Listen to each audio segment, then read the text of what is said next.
Ang pangalang Felix Manalo ay markado sa kanila. Damay pa ang kanyang buong angkan kasama ang kasalukuyang liderato ng simbahan. Mas matalino ba daw ang isang Filipino kaysa sa mga banyagang nagtatag ng kanilang relihiyon?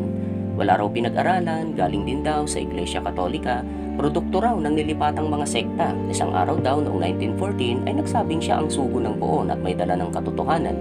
Maging mga kamag-anak daw niya ay hindi siya tinanggap. Bakit naman namin tatanggapin? Sabi nila. Sino ba siya? Malinaw na pati sa relihiyon ay biktima ang mga Filipino ng kolonyalismong mentalidad. Balikan natin ang kasaysayan. Mahigit 300 taon tayong sinakop at inalipin ng mga Kastila. Sila ang dahilan bakit nakarating ang Katolisismo sa ating mga tahanan. Sinakop din tayo at kinontrol ng mga Amerikano ang ating isipan. Hanggang ngayon ay napakalakas ng kanilang impluensya sa ating pananaw. Ipinasa nila sa atin ang Protestantismo.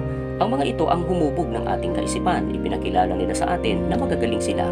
Naniwala tayo. Darasan, mahilig po ako sumama noon hanggang sa lumaki po ako. As pagiging deboto po sa Nazareno, taon-taon po, sumasama po kami sa traslasyon, papunta ng Quiapo Church.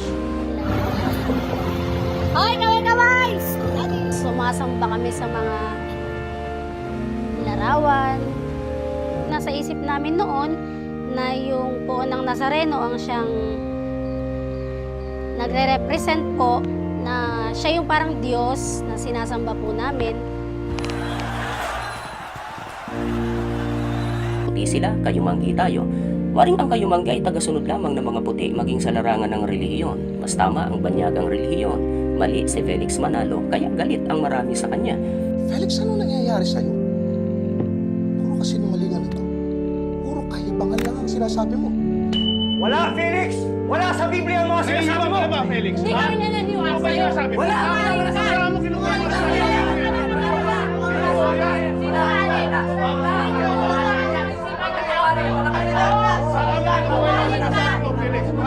Tinuruan daw niya ang mga miyembro niya ng kung ano-anong aral na laban sa katuroan ng Santa Iglesia Romana.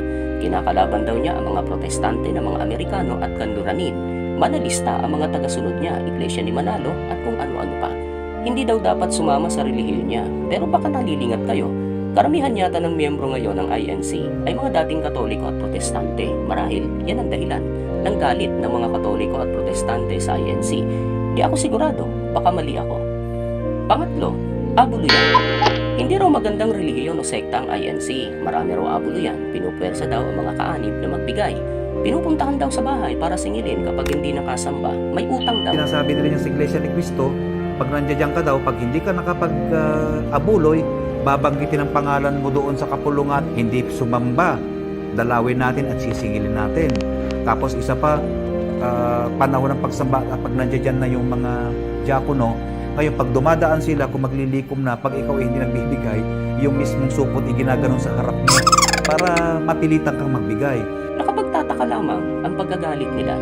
Galit sila na parang sila yung pinuntahan at siningil. Parang sila yung may utang. Di naman sila kasali.